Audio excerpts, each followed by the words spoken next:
All right guys, my partner and I just picked up the IKEA 6-drawer Tarva dresser, so let's take a look and see if this is any good. Okay, so this 6-drawer dresser comes in a natural pine color. So we actually picked this up used, but this is the color that it will come with, this just completely unfinished natural wood material.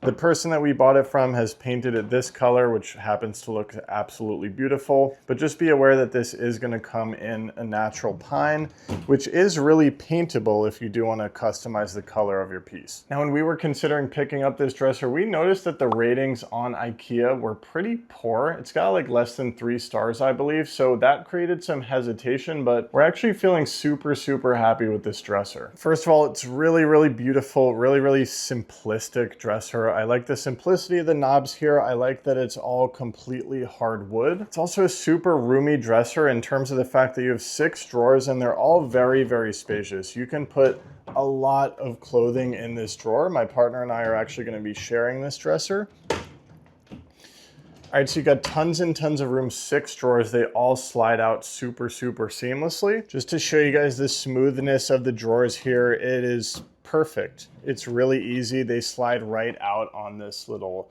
metal track here. And yeah, it's totally smooth. Absolutely no problem with the drawers. But it's not like a huge, gargantuan, clunky dresser. It's actually pretty sleek. It doesn't have too much depth to it here, so it doesn't take up too much space in your home. I'll make sure to put the dimensions on the screen here for you guys. Another thing we appreciate is that you actually have some under the dresser space right here, so you can even slide in books or games or something like that. You also have a nice amount of surface area here for extra storage. I could totally even see using this as a TV stand or something like that, or putting whatever decor that you want to up here. It's also super sturdy. This thing is really not shaking around at all as I'm trying to shake it. So all around, my partner and I are feeling super happy with the purchase of this dresser. Yeah, feeling happy that we took the plunge on it despite the bad ratings on the IKEA website, because I personally have absolutely no complaints. Feeling super happy with it. It feels perfect for us. So if you were in the market for a dresser, I definitely recommend checking this one out.